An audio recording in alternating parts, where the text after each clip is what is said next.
Liberté, égalité, obésité, nous sommes aujourd'hui avec Magloire Delcros-Varro, bonjour. Bonjour à tous, bonjour chers auditeurs. Donc vous avez participé à la colloque du CNAO pour présenter votre court-métrage Grossophobia. Est-ce que vous pouvez nous présenter ce court-métrage en quelques mots?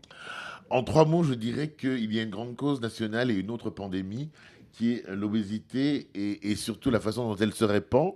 En 2017, avec Hélène Bidard de la mairie de Paris, nous avons réussi à faire entrer le mot grossophobie, qui est quelque chose qui existe vraiment, mais il faut mettre les mots sur les choses parce que sinon on ne sait pas qu'elles existent.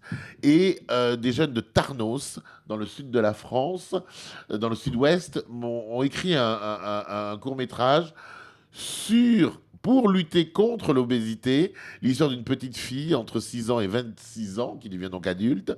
Et j'ai eu la chance et le bonheur de le réaliser puisqu'ils me l'ont demandé. Et nous avons eu un autre bonheur, c'est que nous avons eu le prix au Festival du court-métrage de Paris, le prix de la réalisation. Donc on est très très très très heureux. C'est un film, comment le décrire? On ne voit jamais ou quasiment jamais notre comédienne principale.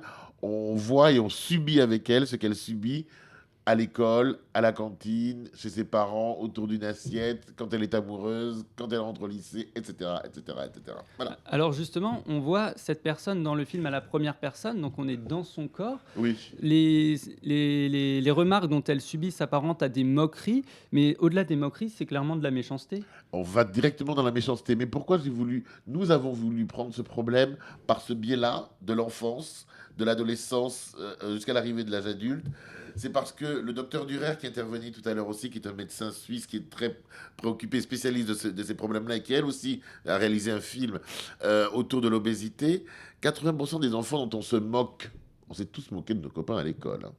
Donc 80% des enfants qui sont obèses, qui sont trop gros, à qui on le dit, à qui on le répète, à qui on le rabâche, et dont on se moque, avec qui on est méchant à l'école, seront 80% des adultes obèses. C'est-à-dire que notre médecin le disait dans la salle tout à l'heure, le fait de stigmatiser le garçon ou la fille qui est obèse fait qu'il sécrète des choses qui font que il va continuer, il va poursuivre une obésité qui va être terriblement préjudiciable pour lui. Voilà.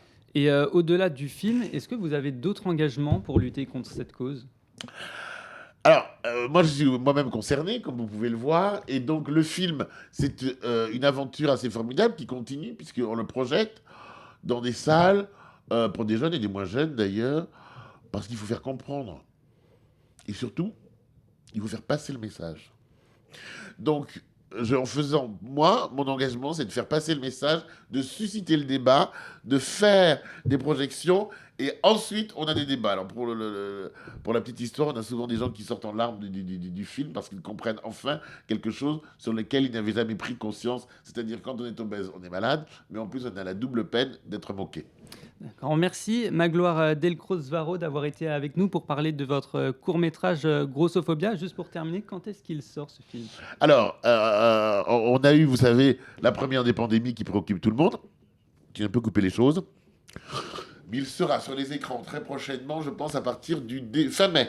Fin mai, c'est noté. Voilà. Merci beaucoup Vous Magloire nous Delcros-Varro. réinviterez, comme ça on vous le dira. Exactement. Merci Magloire Delcros-Varro d'avoir été avec nous sur Sensation. Et pour revoir et réécouter cette émission, c'est sur votre site internet Radio Sensation.